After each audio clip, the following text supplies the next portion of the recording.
Et je voudrais rendre gloire à Dieu pour le temps qu'on prend encore ce soir de regarder ensemble la belle parole de notre Seigneur et Sauveur et ce que l'Esprit nous a préparé ce soir. Pour cela, je vais vous inviter à tourner dans l'Évangile selon Marc au chapitre 12. Évangile selon Marc au chapitre 12. On va lire à partir du verset 28. Verset 28 jusqu'au verset 34.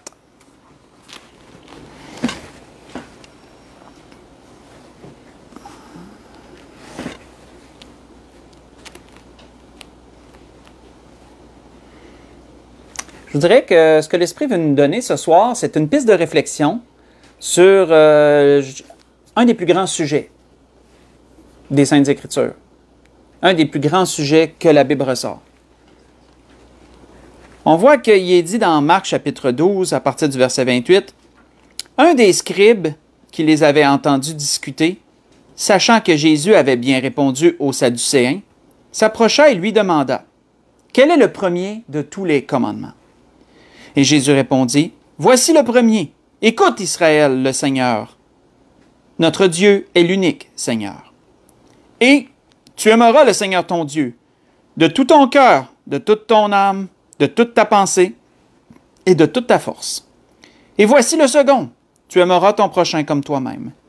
Il n'y a pas d'autre commandement plus grand que ceux-là. » Le scribe lui dit, « Bien, maître, tu as dit avec vérité que Dieu est unique et qu'il n'y en a point d'autre que lui, et que l'aimer de tout son cœur, de toute sa pensée, de toute son âme et de toute sa force, et aimer son prochain comme soi-même, c'est plus que tous les holocaustes et tous les sacrifices. » Jésus, voyant qu'il avait répondu avec intelligence, lui dit, « Tu n'es pas loin du royaume de Dieu. » Et personne n'osa plus lui proposer des questions. On va arrêter ici.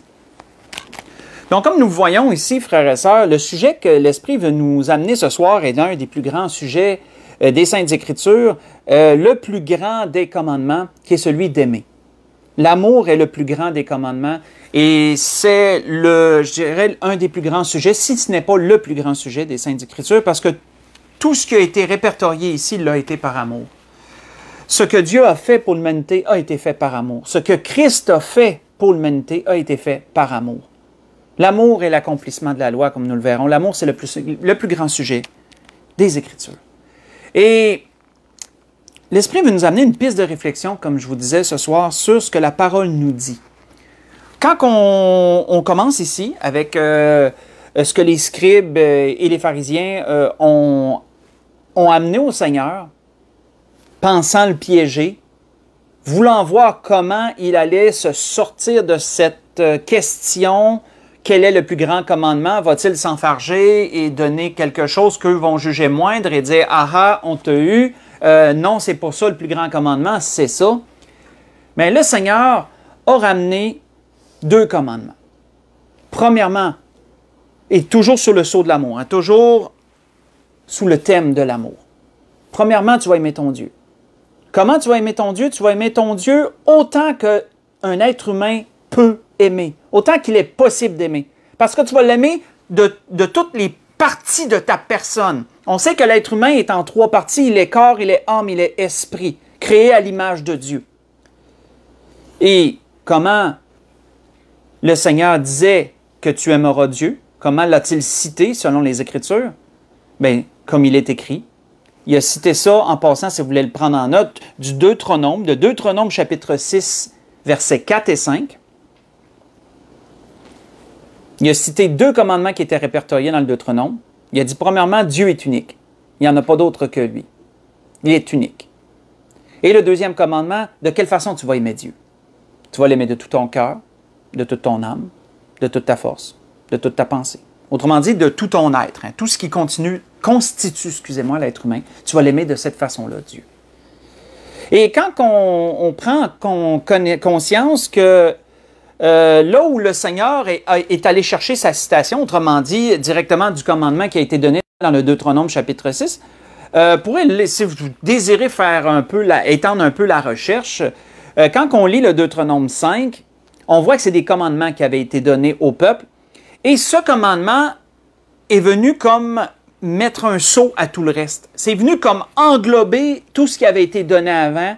Voici comment tu vas aimer ton Dieu. Après tous des commandements qui avaient rapport avec Dieu.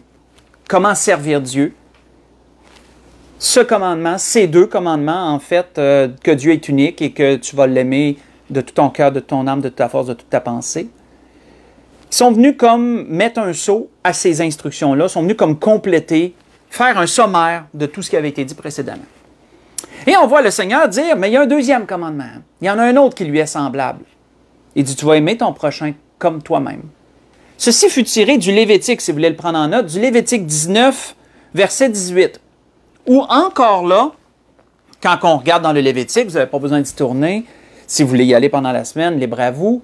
Quand on regarde dans le Lévitique 19, on peut voir beaucoup de commandements que Dieu a donnés dans la loi de Moïse par rapport au prochain. Tu ne feras pas ci à ton prochain, tu ne feras pas ça à ton prochain, etc., etc.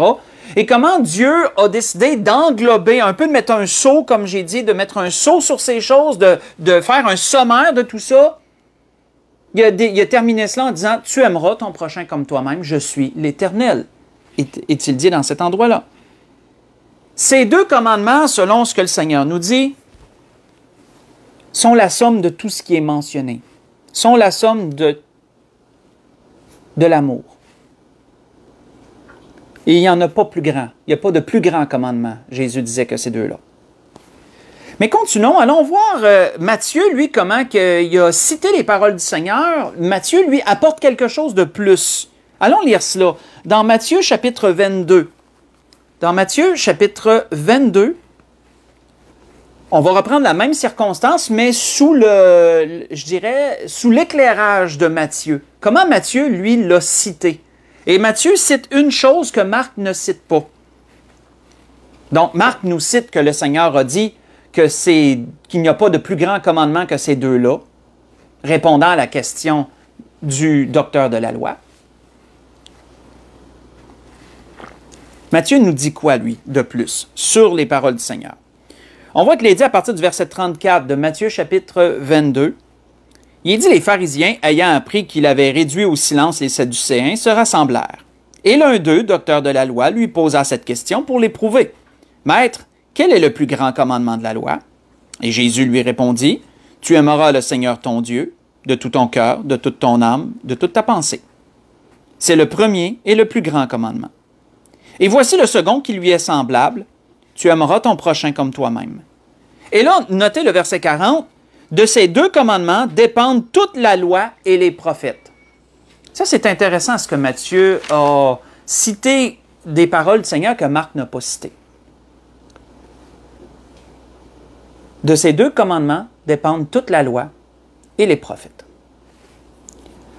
Quand on regarde dans l'Ancien Commandement, quand on regarde lorsque le peuple d'Israël a été apporté par Dieu, par l'ange de l'Éternel, à la montagne d'Horeb après avoir été délivré de l'esclavage de l'Égypte, avant de leur donner toutes les lois, toutes les prescriptions, Dieu leur a donné 10 commandements.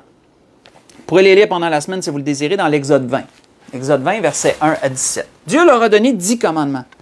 Quand on considère ces 10 commandements qui sont les bases de la loi, on voit que les 4 premiers concernent l'amour envers Dieu. Les 4 premiers commandements concernent l'amour que nous devons envers Dieu. Les 6 derniers commandements concernent l'amour que l'on doit à notre prochain. Et donc, ces 10 commandements peuvent être séparés, peuvent être ou rassemblés en 2. Tu aimeras ton Dieu et tu aimeras ton prochain. Les 4 premiers pour Dieu, les 6 derniers pour le prochain, pour l'être humain, somme toute. Et donc, c'est pourquoi que le Seigneur disait, que Matthieu a cité ces paroles du Seigneur, que ces 2 commandements accomplissaient toute la loi. Ils accomplissaient toute la loi et les prophètes, parce que les prophètes sont basés sur la parole de Dieu. Ils parlent selon Dieu. Et donc, selon la loi également. C'est ce que l'apôtre Paul avait expliqué aux Romains. Faites juste écouter. L'apôtre Paul avait dit ceci aux Romains un peu pour un peu pour attester, appuyer ce que le Seigneur, pour appuyer dans le fond ce que le Seigneur disait, dans le fond ça va dans le même sens, pour aller dans le même sens que le Seigneur. On voit que l'apôtre Paul disait aux Romains, ne devez rien à personne, si ce n'est de vous aimer les uns les autres. Car celui qui aime les autres a accompli la loi. Donc on peut voir un lien.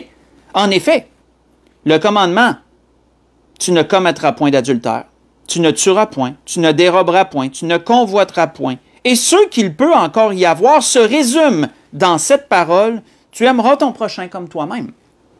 L'amour ne fait point de mal au prochain. L'amour est donc l'accomplissement de la loi.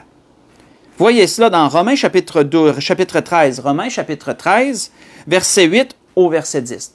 Donc, ça résume ce que j'ai mentionné à propos de l'Exode et comment on sépare les 10 commandements, une portion pour Dieu et une portion pour le prochain. Et que cela est l'accomplissement de la loi, que ces 2 commandements accomplissent toute la loi et les prophètes. Quand on regarde ce que l'apôtre Paul, jusqu'où l'apôtre Paul est allé envers les Galates, allons voir cela. L'apôtre Paul a été encore plus loin que ça, lui, lorsqu'il a parlé à l'église de Galates. Comment leur a-t-il parlé? Tournons dans Galates.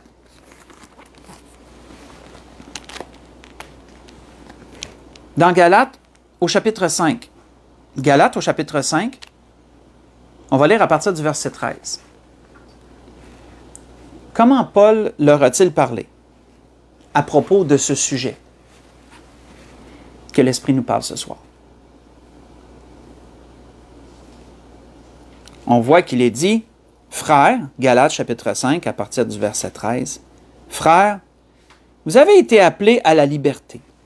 Seulement ne faites pas de cette liberté un prétexte de vivre selon la chair. Mais rendez-vous par amour, serviteurs les uns des autres. Car toute la loi, et notez ceci, car toute la loi est accomplie dans une seule parole, celle-ci, tu aimeras ton prochain comme toi-même. Mais si vous vous mordez et vous dévorez les uns les autres, prenez garde que vous ne soyez détruits les uns par les autres. On va arrêter ici. On peut voir que l'apôtre Paul va plus loin encore que le Seigneur a été avec les Galates. Parce que les Galates étaient une église qui disait aimer le Seigneur, qui disait connaître le Seigneur, qui disait aimer le Seigneur. Parce que Paul a ouvert cette église-là. Paul leur a apporté la parole. Il leur a apporté le salut en Jésus-Christ. Mais devant leur attitude autodestructrice, pourquoi? Parce qu'ils se querellaient les uns les autres.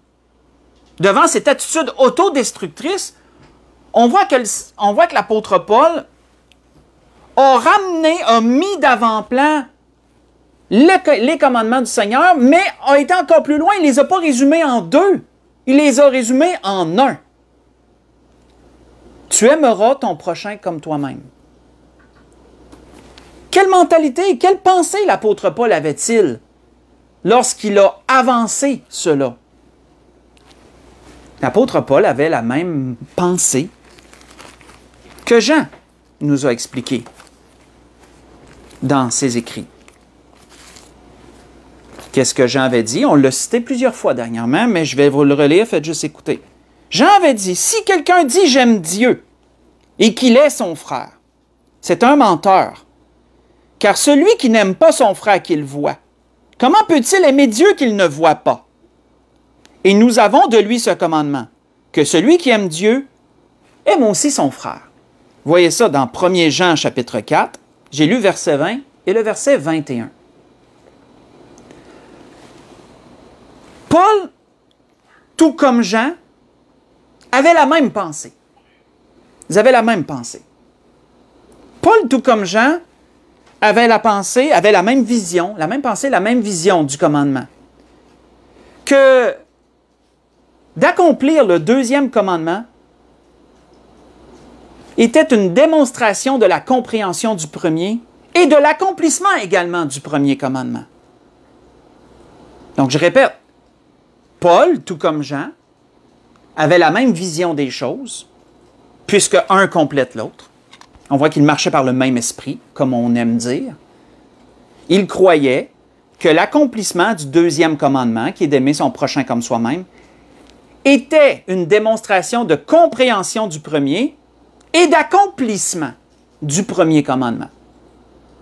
Donc, comme je l'ai déjà mentionné à l'Église, notre relation avec Dieu va se démontrer par notre relation envers notre prochain. Comprenons bien une chose, ça ne veut pas dire qu'ils se fusionnent. Ils restent toujours distincts. Mais l'un est une démonstration de l'autre. Et ne pas accomplir l'un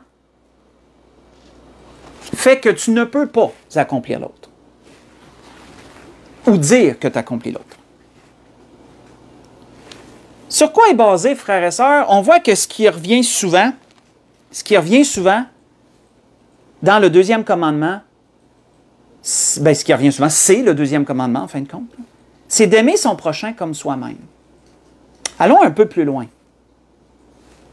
Comment pouvons-nous démontrer sur quoi est basé notre amour de nous-mêmes? On va aller plus loin. Sur quoi est basé notre amour, l'amour de soi-même? Il faut aimer son prochain comme soi-même. Sur quoi est basé notre amour envers nous-mêmes? C'est une bonne question. C'est une bonne question. Allons voir ce que l'apôtre Paul avait dit aux Éphésiens sur cela. Il leur avait donné un exemple, et c'est dans cet exemple que c'est cité. L'apôtre Paul mentionne une des choses. Il y a deux choses qui constituent l'amour de soi. Allons voir ça dans Éphésiens chapitre 5. Éphésiens chapitre 5. On va rentrer dans une belle image, une belle analogie que l'apôtre Paul a fait entre Christ et l'Église et l'homme et sa femme. Et il y a une chose ici qu'on peut ressortir qui nous dit clairement l'une des bases qui constitue l'amour de soi-même. L'apôtre Paul disait dans Éphésiens chapitre 5, si on lit à partir du verset 25, on va commencer à partir du verset 25. Il est dit Marie, que chacun aime sa femme comme Christ a aimé l'Église. Il s'est livré lui-même pour elle, afin de la sanctifier par la parole après l'avoir purifiée par le baptême d'eau, afin de faire paraître devant lui cette Église glorieuse, sans tache, ni ride, ni rien de semblable, mais sainte et irréprochable. C'est ainsi que le mari doit aimer sa femme comme son propre corps. Celui qui aime sa femme s'aime lui-même. Car jamais personne n'a haï sa propre chair, mais il la nourrit et en prend soin, comme Christ l'a fait pour l'Église. Parce que nous sommes membres de son corps. C'est pourquoi l'homme quittera son père et sa mère, et s'attachera à sa femme, et les deux deviendront une seule chair. Ce mystère est grand. Je dis cela par rapport à Christ et à l'Église. Du reste, que chacun de vous aime sa femme comme lui-même, et que la femme respecte son mari. On va arrêter ici. Nous voyons, frère, ça, c'est l'une des plus belles images qu'on peut voir à propos de Christ et l'Église. Hein? Le couple, le noyau du couple, l'homme et la femme, leur amour, comment ils doivent s'aimer. Qu'est-ce que l'apôtre Paul disait quand il faisait cette image? Il référait à comment le mari devrait aimer sa femme. Et il nous mentionne quelque chose d'intéressant. Il nous mentionne l'une des bases sur lesquelles repose l'amour de soi. Il dit au verset 29, il dit « Car jamais personne n'a haï sa propre chair, mais il la nourrit et en prend soin. » Savez-vous ce que c'est, ça, frères et sœurs? Ça s'appelle de l'autopréservation. De l'autopréservation. Et ça existe. Vous pouvez le chercher si vous le désirez. En d'autres mots, nous connaissons bien cela sous le terme d'instinct de survie. Qu'est-ce que l'autopréservation? J'ai juste pris quelques notes. L'autopréservation, c'est un ensemble de comportements qui assurent la survie d'un organisme. Ceci est universel parmi tous les organismes vivants. Autrement dit, tout ce que Dieu a créé est doté d'un instinct de survie, c'est doté d'autopréservation.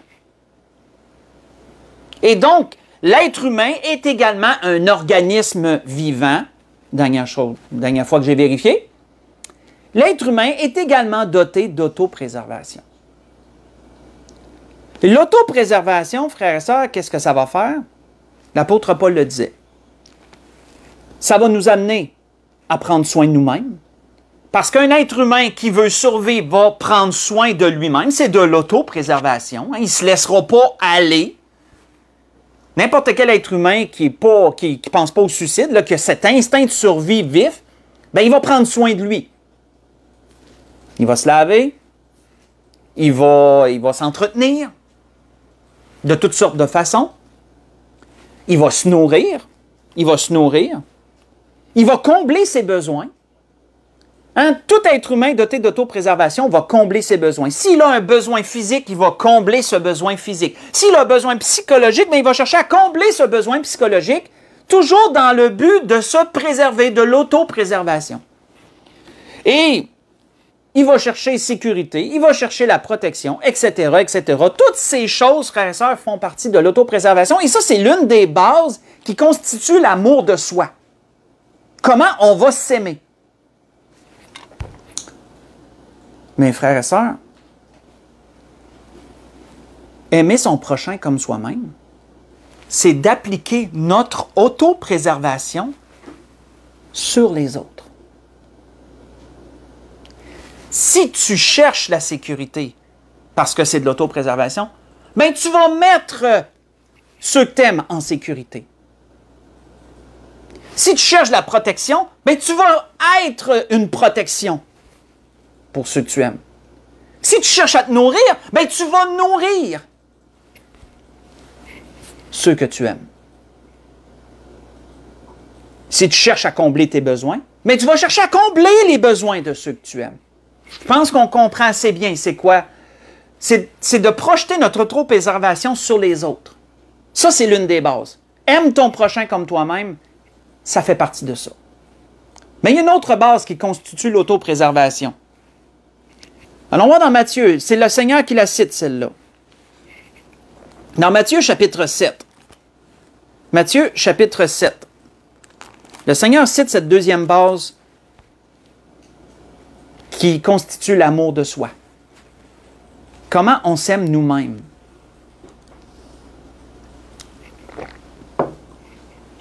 Parce que si le commandement est si important, il est normal de comprendre comment nous fonctionnons pour accomplir le commandement.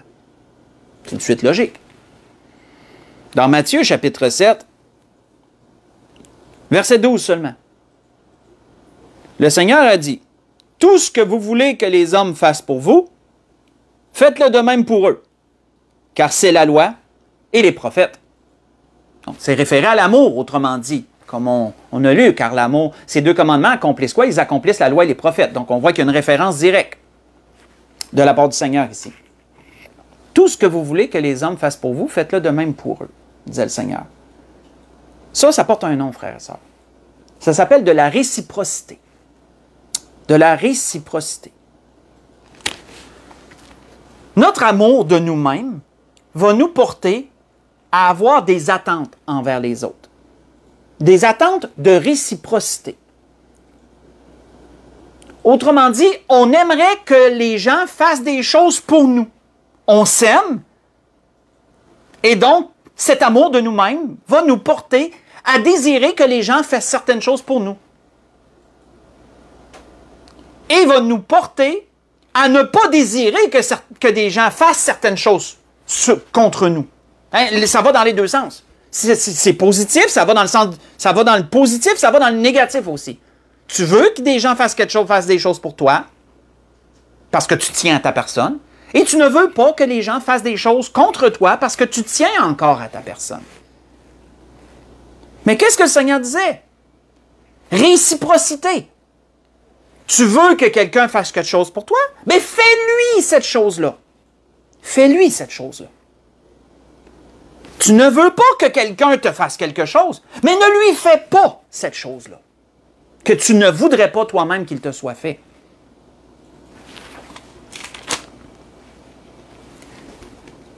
Cette règle du Seigneur a été surnommée la règle d'or. Elle a été surnommée comme ça porte le titre de règle d'or. En tout cas, dans ma version, dans la Louis II. Et c'est connu comme ça du monde général. C'est la règle d'or. Si on fait une recherche sur Google de réciprocité et de comment agir envers notre prochain, vous allez voir que c'est même mentionné. Il y a des articles qui parlent de la règle d'or. Mais j'ai fait le test. J'ai fait le test. La règle d'or consiste à faire aux autres ce que tu veux qu'il te soit fait et à ne pas faire aux autres ce que tu ne veux pas qu'il te soit fait. Ainsi donc, Jacques disait, si vous accomplissez la loi royale, et Jacques l'appelait même la loi royale, autrement dit la loi qui est au-dessus des lois, la loi qui est royale, Jacques disait, si vous accomplissez la loi royale selon l'Écriture, tu aimeras ton prochain comme toi-même, vous faites bien. Vous faites bien, disait-il, dans Jacques 2, verset 8. Si nous manquons, frères et sœurs, d'amour, trop souvent, c'est qu'on a transgressé l'une de ces deux bases. Si on réfléchit, là, vous allez voir, ça a du sens. Si on manque d'amour, on a transgressé l'une de ces deux bases. On a transgressé notre propre autopréservation parce qu'on n'a pas fait à quelqu'un ce qu'on ferait pour nous-mêmes, en fin de compte. Ça, c'est une chose. On a manqué à ce qu'on ferait pour notre propre personne parce qu'on a l'autopréservation, on a l'instinct de survie. Et aussi, si on manque d'amour, c'est parce qu'on va avoir aussi transgressé la réciprocité auquel on s'attend des autres. Ces deux choses, frères et sœurs, on va en avoir soit une, soit les deux, mais on va en avoir transgressé. Notre manque d'amour est résumé à ça, en fin de compte. En fin de compte, sommairement, c'est résumé à ça. À quoi ça ressemblerait, frères et sœurs, si nous accomplirions ces deux bases-là? Si ces deux bases-là étaient respectées, étaient pratiquées, et si aimer son prochain comme soi-même pouvait être démontré, à quoi ça ressemblerait? L'apôtre Paul en a donné un exemple aux Romains. Il en a cité un exemple en une série de commandements. Pourrons aller voir ça dans Romains chapitre 12. Romains chapitre 12. Pourrons aller voir ça.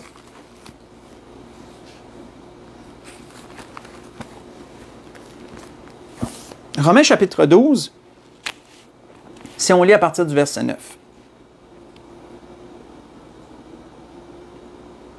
J'aime bien le titre parce que des fois, dans la Louis II, il y a des titres. Et le titre, c'est « La vie chrétienne en pratique ». Donc, ça résume bien. Dans Romains chapitre 12, à partir du verset 9, l'apôtre Paul donnait aux Romains ici une série de commandements. Il leur dit que l'amour soit sans hypocrisie, ayez le mal en horreur, attachez-vous fortement au bien. Par amour fraternel, soyez pleins d'affection les uns pour les autres. Et par honneur, usez de prévenance réciproque. La réciprocité. Usez de prévenance réciproque. Ayez du zèle et non de la paresse. Soyez fervents d'esprit, servez le Seigneur. Réjouissez-vous en espérance, soyez patients dans l'affliction. Persévérez dans la prière, pourvoyez aux besoins des saints, exercez l'hospitalité. Bénissez ceux qui vous persécutent, bénissez et ne maudissez pas. Réjouissez-vous avec ceux qui se réjouissent, pleurez avec ceux qui pleurent. Ayez les mêmes sentiments les uns envers les autres. Ayez les mêmes sentiments les uns envers les autres. N'aspirez pas à ce qui est élevé, mais laissez-vous attirer par ce qui est humble. Ne soyez point sages à vos propres yeux. Ne rendez à personne le mal pour le mal. Recherchez ce qui est bien devant tous les hommes. Et s'il est possible, autant que cela dépende de vous, soyez en paix avec tous les hommes. Ne vous vengez point vous-même, bien-aimés, mais laissez agir la colère. Car il est écrit, « À moi la vengeance, à moi la rétribution, dit le Seigneur. Mais si ton ennemi a faim, donne-lui à manger. S'il a soif, donne-lui à boire. Car en agissant ainsi, tu amasseras des charbons ardents sur sa tête. Ne te laisse pas vaincre par le mal, mais surmonte le mal par le bien. » Frères et sœurs, quand on décortiquera pas, on ne prendra pas beaucoup de temps pour détailler, décortiquer tout ça, mais frères et sœurs, ce qui nous est mentionné ici à propos de notre prochain est résumé dans les deux bases qui constituent l'amour de soi-même, quand on les regarde attentivement. La plupart sont résumés, la plupart se retrouvent dans la deuxième base qui est la réciprocité. L'exemple du verset 10, admettons, soyez pleins d'affection les uns pour les autres, donc rends l'affection à l'autre parce que tu désirais recevoir l'affection, mettons. Donc fais-le pour l'autre. On pourrait résumer ça comme ça aussi. On voit que, verset 13, pourvoyer aux besoins des saints, exercer l'hospitalité. Bien, t'aimerais que des gens pourvoient tes besoins si jamais tu serais en difficulté, bien, tu le fais pour les autres. T'aimerais être invité chez les gens, bien, tu vas inviter les gens. Tu vas exercer l'hospitalité. On voit verset 14, 15. En fin de compte, je suis en train de résumer tout, en fin de compte. Mais bénissez ceux qui vous persécutent. T'aimerais ça, toi, que si tu as fait quelque chose de mal, que la personne soit bonne envers toi au lieu d'être méchante? Bien, fais-le de même. Fais-le de même. Verset 15 aussi, réjouissez-vous avec ceux qui se réjouissent. Tu veux que les gens se réjouissent avec toi, réjouis-toi avec eux. Pleurez avec ceux qui pleurent. T'aimerais ça que les gens manifestent qu'ils sont tristes si tu vis quelque chose de difficile? Mais sois touché par ce que les gens vivent. Manifeste-toi aussi de la tristesse envers ce qu'ils vivent. S'ils vivent des événements tristes, accompagnez-les dans ces choses. Comme nous le voyons, frères et sœurs, et nous pourrions citer encore d'autres choses, une grande partie de ce qu'on lit là repose sur la réciprocité, sur cette deuxième base qui constitue l'amour de soi-même, ce qu'on s'attend des autres, en fin de compte. Mais également, quand l'apôtre Paul disait, si ton ennemi a faim, donne-lui à manger, et s'il a soif, donne-lui à boire, ça, c'est basé sur l'autopréservation, ça. C'est basé sur l'autopréservation. Tu vas donner à l'autre, tu vas rendre à l'autre ce que tu ferais pour toi-même pour te préserver, pour te tenir en vie, somme toute.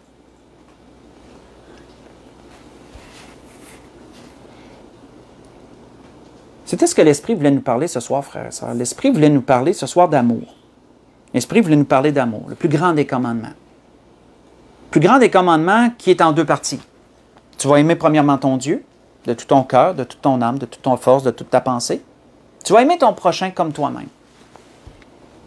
De ces deux commandements, il n'y a pas plus grand commandement de ces deux-là, disait le Seigneur. Et selon Matthieu, ces deux commandements accomplissaient la loi et les prophètes. On a vu comment. On a vu comment la loi des 10 commandements peuvent être résumés dans ces deux commandements. Chacun pour leur part.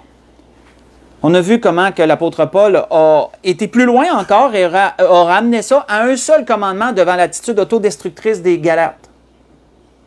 Parce qu'ils se chicanaient beaucoup. Parce qu'ils se querellaient. Et l'apôtre Paul a dit, la loi est accomplie dans un seul commandement. Tu aimeras ton prochain comme toi-même. Et Jean a appuyé cela, démontrant que notre amour de Dieu va être démontré par notre amour envers notre prochain. Si tu dis « j'aime Dieu », mais que tu n'aimes pas ton prochain, tu n'accomplis pas le commandement, en fin de compte. C'est une démonstration. Mes frères et sœurs, pour conclure, on va retourner voir une situation, puis on va, je dirais, mettre quelque chose au clair à travers ça, parce qu'il peut s'enligner, il peut avoir une fausse pensée qui se développe à travers cela. Et on va ramener les choses au clair pour ça. Dans Matthieu chapitre 19, pour conclure. Matthieu chapitre 19.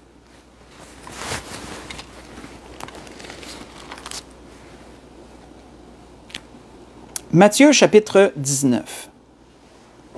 Si on lit à partir du verset 16.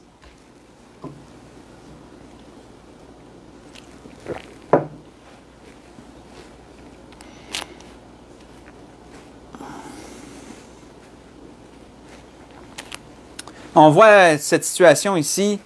Il nous est dit, « Et voici un jeune homme, s'approcha et dit à Jésus, « Maître, que dois-je faire de bon pour avoir la vie éternelle? » Il lui répondit, « Pourquoi m'interroges-tu sur ce qui est bon? Un seul est le bon. Si tu veux entrer dans la vie, observe les commandements. » Donc, lesquels, lui dit-il? Jésus dit, et Jésus répondit, excusez-moi, « Tu ne tueras point, tu ne commettras point d'adultère, tu ne déroberas point, tu ne diras point de faux témoignages, honore ton père et ta mère, et tu aimeras ton prochain comme toi-même. » Si nous avons remarqué, frères et sœurs, le Seigneur a cité la portion des 10 commandements qui est représentatif du deuxième. Tu aimeras ton prochain comme toi-même. C'est pour ça que le Seigneur a conclu en disant « Tu aimeras ton prochain comme toi-même ». Un résumé des précédents commandements. Et donc, regardez ce que le jeune homme dit. Le jeune homme lui dit « J'ai observé toutes ces choses. Que me manque-t-il encore? » Jésus lui dit « Si tu veux être parfait, va, vends ce que tu possèdes, donne-le aux pauvres, et tu auras un trésor dans le ciel. Puis viens et suis-moi. » On va arrêter ici. On ne continuera pas, vous connaissez la suite. Mais frères et sœurs, qu'est-ce que ça nous démontre, cela? C'est qu'il ne nous faut pas tomber dans la fausse pensée que le deuxième commandement remplace le premier. Il ne faut pas tomber dans cette fausse pensée. Le deuxième commandement, si on le met en pratique, peut être une démonstration de notre compréhension du premier, une manifestation de notre compréhension du premier, mais en rien le deuxième commandement n'efface le premier. Quand l'apôtre Paul dit que tout est résumé en un seul, tu aimeras ton prochain comme toi-même, ce que l'apôtre Paul ne dit pas, c'est que le premier commandement est remplacé par le deuxième. Ce n'est pas ça que l'apôtre Paul dit. Je me souviens qu'un frère, lorsque j'étais à l'église La Bonne Étoile dans le temps, un frère avait mal compris de cette façon les Écritures. Et voici ce que ça a donné. Je vais vous conter une anecdote. Le frère en question, il ne vient pas à l'assemblée. Un dimanche, il n'était pas là. Il n'était pas là, puis ça peut arriver. Ça peut arriver, puis on ne porte pas de jugement sur ça, comme l'apôtre Paul disait aux Thessaloniciens, que chacun se mêle de ses propres affaires, pour vivre en paix. Donc, une personne a le droit. Le vendredi d'après, il me semble que c'était le vendredi, oui, on avait été fraternisés chez ce frère. Moi, mon épouse, ainsi que d'autres, on avait été fraternisés chez ce frère en question. Là, on a jasé de choses et d'autres. Puis, en fin de compte, il était venu à me dire il me parlait que oui, je ne sais pas s'il sentait besoin de se justifier, mais il dit « J'étais pas au culte. » Je l'avais remarqué. Il dit « J'étais pas au culte dimanche passé. » Puis je dis « Ben oui, j'ai remarqué que tu n'étais pas là. » Mais il dit « J'ai rendu mon culte à Dieu quand même. » Ah. Ah ouais, OK. J'ai dit « Ben, tu es allé dans une autre église? » Ah non, non. Il dit, je suis allé aider mon voisin. Il avait besoin d'aide à déménager des choses. Il dit, je suis allé y aider. Il dit, j'y ai fait du bien, j'ai rendu mon culte à Dieu. Quoi? Comprenez-vous? C'est que, dans sa tête, tu as accompli le deuxième commandement, mais tu as remplacé le premier, en fin de compte. Tout ce que tu as à faire, c'est de faire du bien au monde qui nous entoure. Puis, en fin de compte, tu as accompli le premier, tu as aimé Dieu. Puis tu as aimé Dieu de tout ton cœur, de toute ton âme, de toute ta force, de toute ta pensée. Parce que tu as accompli le deuxième. Non, frères et sœurs. Le premier commandement et le deuxième demeurent des choses distinctes. Ils ne se fusionnent pas. Comprenons bien cela.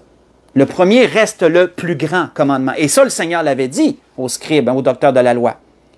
Voici, le premier et le plus grand commandement, et celui qui lui ressemble. Donc, frères et sœurs, c'était ce que l'Esprit voulait nous apporter ce soir. De prendre conscience de ces choses, une piste de réflexion. Piste de réflexion, surtout sur le deuxième. On s'est attardé beaucoup par l'Esprit sur le deuxième commandement, qui est d'aimer son prochain comme soi-même. Et on a vu c'est quoi s'aimer soi-même. Ça repose sur deux bases, l'autopréservation et la réciprocité.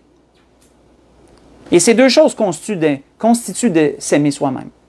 Et le Seigneur dit quoi? La loi dit quoi en fin de compte? Aime ton prochain de cette façon-là. Applique sur lui ton autopréservation. Applique sur lui la réciprocité dont tu t'attends. Et dans ces choses, nous avons une référence facile à se souvenir. C'est assez simple. Le Seigneur a voulu simplifier ça. Le Seigneur n'a pas voulu qu'on mémorise chaque loi de l'Ancien Testament. Faudrait traîner toujours et essayer toujours de trouver quelle loi. Non, le Seigneur l'a accompli, la loi, à travers son sacrifice. Et le Seigneur nous a donné un résumé assez simple. Accomplis ces deux commandements-là. Ça ne veut pas dire de ne pas chercher, de ne pas connaître le reste. Mais accomplis ces deux commandements-là et t'accomplis la loi. Et le deuxième commandement est simple parce que c'est sur deux choses qui s'appliquent à notre propre personne quand on prend la peine d'y penser. Et donc, on a des résumés, on a une référence qui est assez simple, somme toute, il faut juste y penser. Et si on manque d'amour, c'est parce qu'on a transgressé ça. avant notre prochain, je veux dire, on a transgressé ces deux bases-là. Donc, dans toutes ces choses, c'était ce que l'Esprit voulait nous donner ce soir. Je voudrais vous souhaiter à tous et à toutes un bon restant de semaine. Que le Seigneur vous bénisse, que le Seigneur vous dirige, vous guide dans toutes choses. Et pour l'Église de l'Espérance, on se dit à dimanche. Que le Seigneur vous bénisse tout le monde.